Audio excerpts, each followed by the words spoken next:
Allah. Lalu ada lagi subhanallazi asra. Asra adalah salah satu perjalanan. Dari mana? Dari Masjidil Haram ke Masjidil Aqsa. Perjalanan yang sangat tidak bisa ditempuh dengan akal. Kenapa? Karena perjalanan ini maunya Allah. Betul tidak? Yang mau Isra Mi'raj Allah atau Nabi Muhammad? Yang ingin Isra Mi'raj Allah atau Nabi Muhammad? Allah Subhanahu wa ta'ala. Maka tidak akan ada yang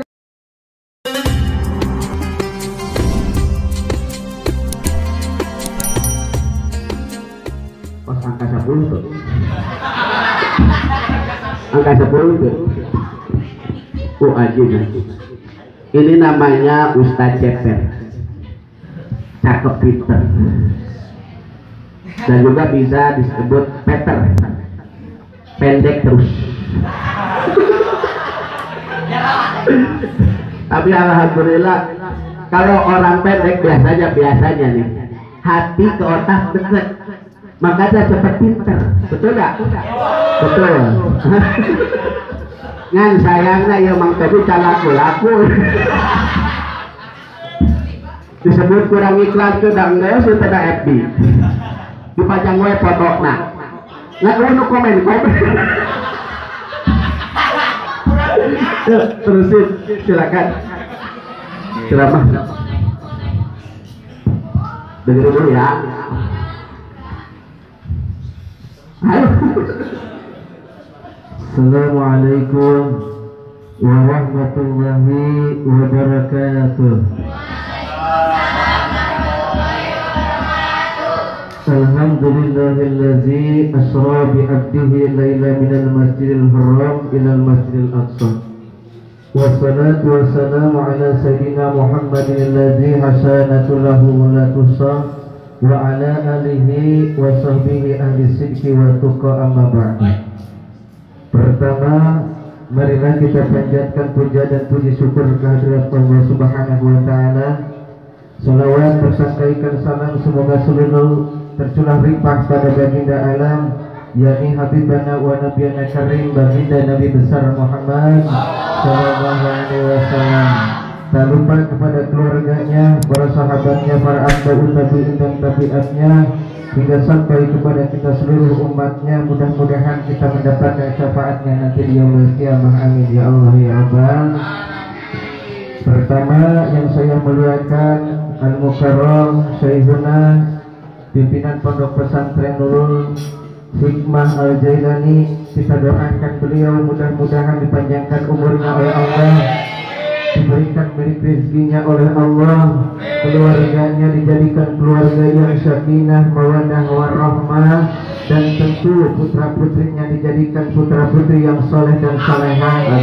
Tentu juga para santri dan santriatnya mudah-mudahan akan menjadi penerus bangsa agama yang akan meneruskan para alim ulama, meneruskan para ustazah, dan mudah-mudahan bisa menyampaikan apa yang disampaikan oleh Nabi kita, Nabi besar Muhammad sallallahu alaihi wasallam.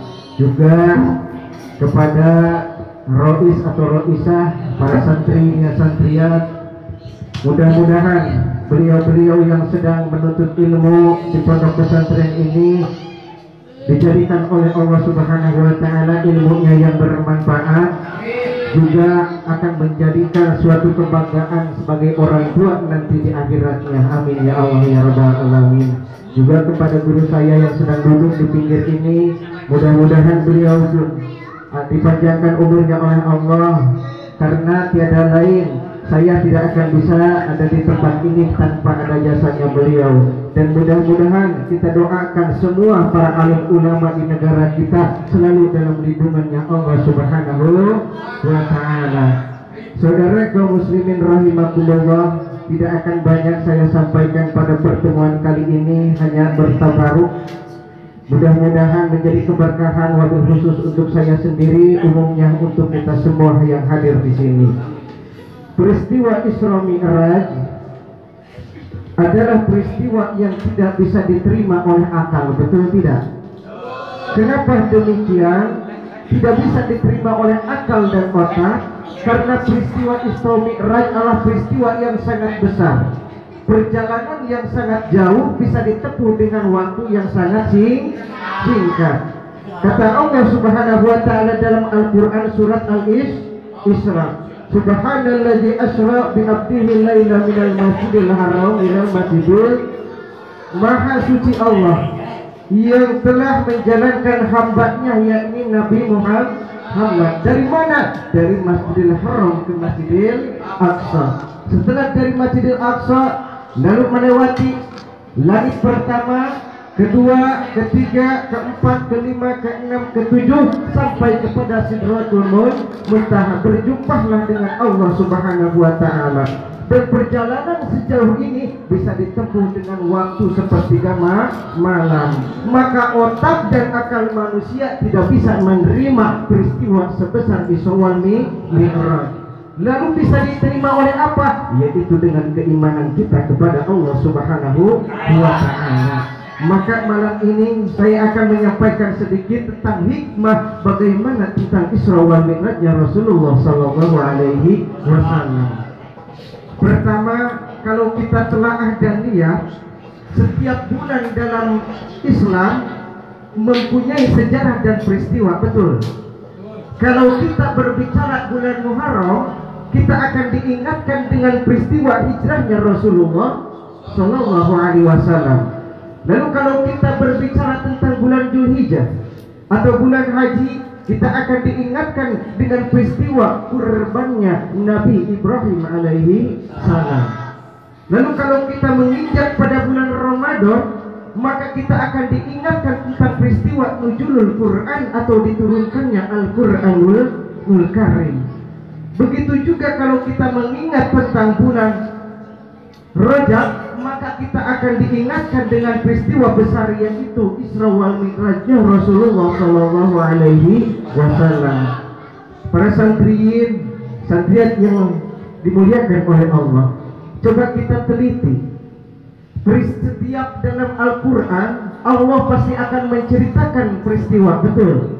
Allah ceritakan tentang bagaimana jahatnya Fir'aun dan ditenggelamkan dan di Laut Merah oleh Allah Subhanahu wa taala, tetapi Allah tidak mengawali dengan ayat subhanallah.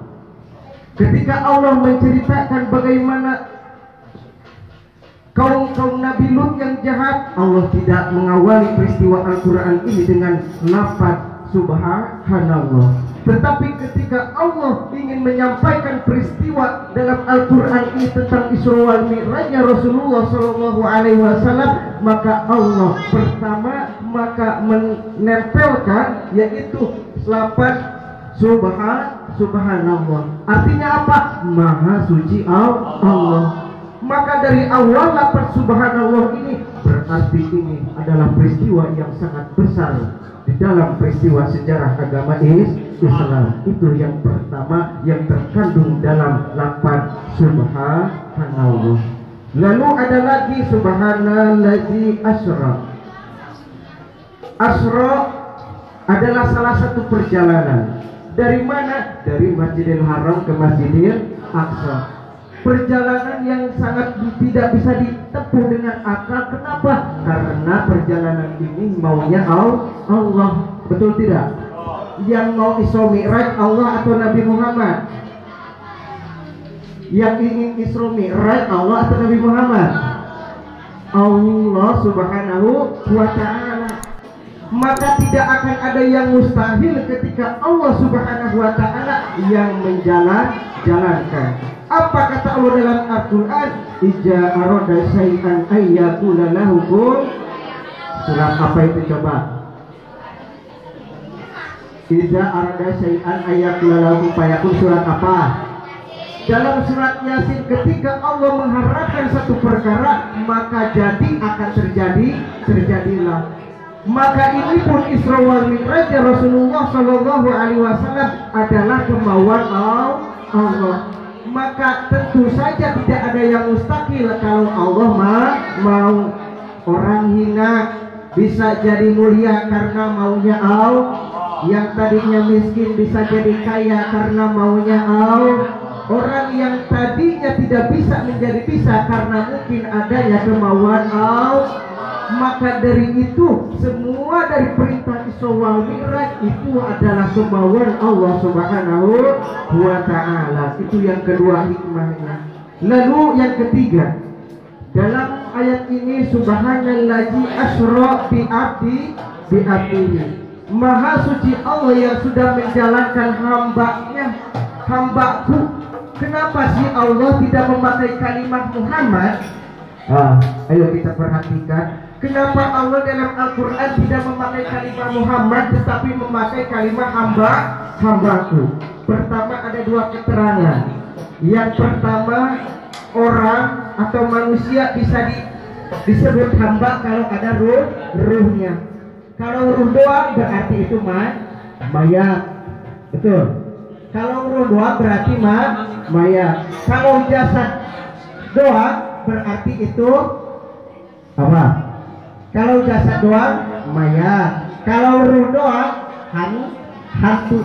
Tetapi Allah mengingkari dari bi'abdihi, berarti Nabi Muhammad SAW Isra dan Mi'rajnya ini jasad berserta ruhnya mendapatkan yaitu perintah dari Allah Subhanahu wa ta'ala. Itu yang ketiga. Yang terakhir, apa sih hikmah yang terakhir ini daripada peristiwa Isra wal Mi'raj Rasulullah? Kalau kita telah dalam ayat terakhir, wa min ayatina, tiada lain keseluruhan dari pertama Allah menjalankan Isra wal Mi'raj dari Masjidil Haram kepada Sidratul Muntaha, tiada lain untuk memperlihatkan kepada hamba-hambanya bahwa ini adalah kekuasaan Allah Subhanahu wa ta'ala. Maka dari itu Allah Subhanahu wa ta'ala memperlihatkan ke hambanya, jangan pernah putus asa, jangan pernah kau mundur. Apabila kau ingin jadi mulia, tetaplah berjuang bersama Nabi Muhammad sallallahu alaihi wasallam. Kan zaman sekarang banyak gogodanya, betul. Apalagi yang namanya santriat, betul. Bentar-bentar mau ngapalin, ada datang WA dari Adinda. Apa WA-nya ketika membaca sedang menghafal al-kalamu wal-lafzu al-murakabu al-mufidu bil wa'i, tolong datanglah WA dari Adinda. Apa yang dibacanya dalam PN WA-nya? AA kangen. Astagfirullah. AA kangen. Padahal kalau aja buka kitab Jumiyah udah ada gogodanya. Itulah gogoda santri. Kalau tidak dari harta, dari keluarga, betul. Kalau tidak ada dari keluarga, inilah dari seorang wanita.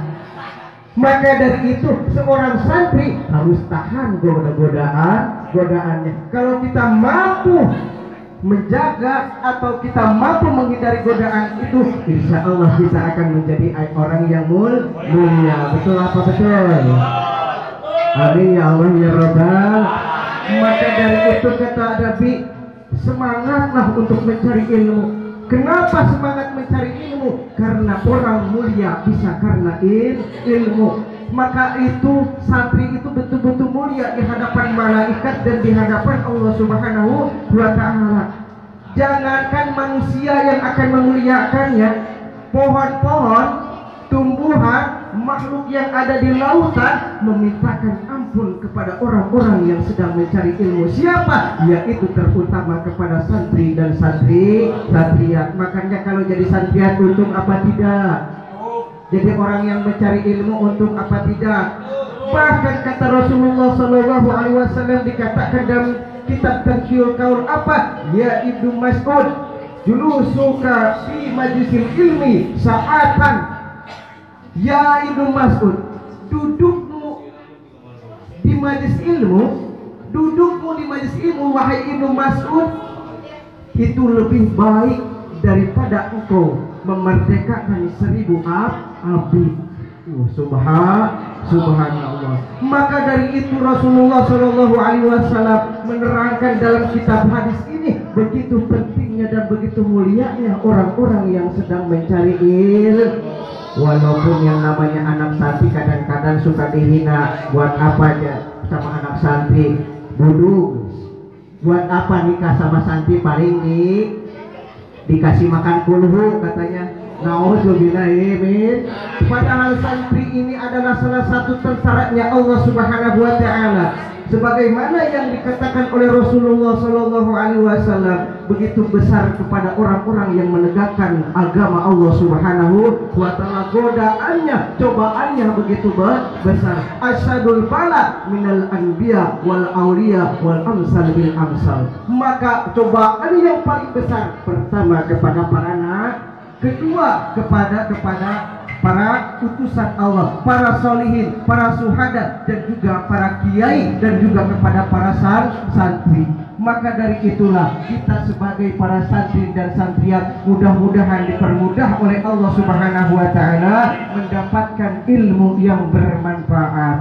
Dan mudah-mudahan ilmu kita bisa dijadikan kita sebagai landasan kita akan masuk kepada surganya Allah Subhanahu wa taala. Yang kedua, orang tua yang telah memondokkan atau telah menjalankan bagaimana tugasnya memondokkan anaknya kepada pondok pesantren, biar bagaimanapun supaya anaknya jadi anak yang solehah, supaya menjadi anak yang soleh. Apa kata ibunya? Nak, kau ngaji nak. Kenapa kau ngaji? Karena nanti kalau engkau tidak ngaji, aku sebagai ibu dan ayahmu tidak akan bisa memberikan syafaat kepadamu. Betul? Nah, kau ajari Al-Quran nak. Kenapa? Karena Al-Quran ini kalau engkau baca tiap hari, nanti di yaumil kiamah akan menjadi pertolongan kepadamu. Alhamdulillah. Makanya jadi santriat bahagia tidak? Jadi santri bahagia. Alhamdulillah. Yang terakhir, apa sih yang dibawa oleh Rasulullah Shallallahu Alaihi Wasallam? Bersatu perintah, yaitu melaksanakan sholat yang 5 waktu. Maka dari itulah dalam Al-Quran Allah menuliskan wa aqimus sholat, dirikanlah sholat. Bagaimana sih mendirikan sholat? Maka Allah tidak tuliskan dalam Al-Quran ikmali sholat, tapi Allah memakai lafaz aqimis sholat, dirikanlah sholat. Bukan mengerjakan sholat, tetapi dirikanlah sholat. Emang beda memang. Kalau sok mengerjakan sama mendirikan beda. Yuk kita laah lagi dikit.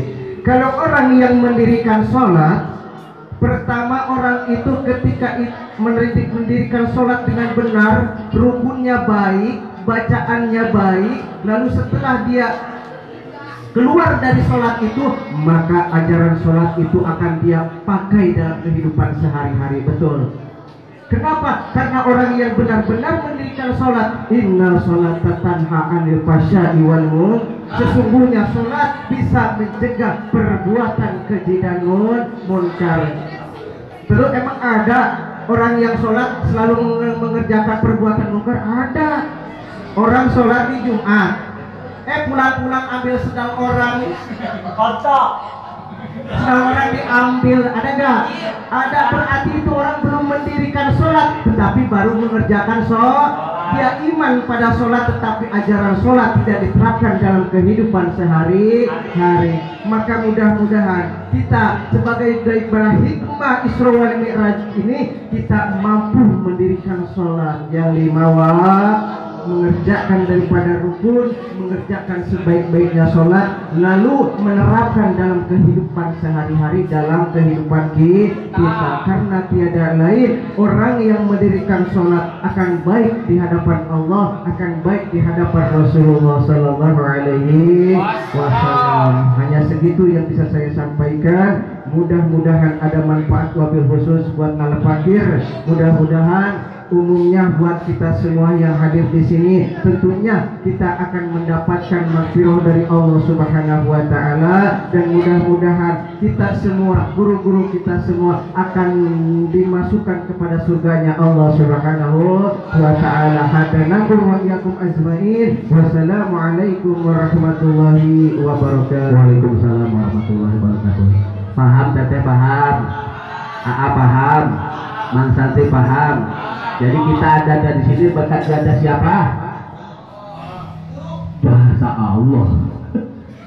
Kita berdiri di sini atas jasanya siapa? Yang paling terbesar jasa guru kita. Man akrama aliman faqad akramani wa man akramani faqad akramallah wa man akramallah faqad wa fil jannah. Barang siapa yang memuliakan guru kita seperti memuliakan Nabi Muhammad sallallahu alaihi wasallam, barang siapa yang memuliakan Nabi Muhammad sama dengan memuliakan Allah Subhanahu wa taala. Barang siapa yang memuliakan Allah maka akan ditempatkan dalam surganya Allah Subhanahu wa taala. Berarti kalau kita ingin punya ilmu manfaat, berarti harus memuliakan seorang guru. Seorang guru, berkat kita mulia berkat jasanya seorang guru. Kita menjadi agung berkat jasanya seorang guru. Guru kita selalu mendoakan tengah malam supaya murid-muridnya mendapatkan ilmu yang bermanfaat. Kalau begitu, misalnya kalau seorang murid sombong kepada gurunya, wajib belajar apa tidak? Makanya kita mudah-mudahan jangan ditakdirkan oleh Allah Subhanahu wa taala menjadi murid-murid yang sombong. Sebelum mengakhiri pengajian ini, mari kita membaca istighfar. Mudah-mudahan kita semua mendapatkan ilmu yang bermanfaat. Didoakan guru-guru kita semua, dan mudah-mudahan kita doakan guru kita semua supaya mendapatkan keberkahan dari Allah Subhanahu wa taala.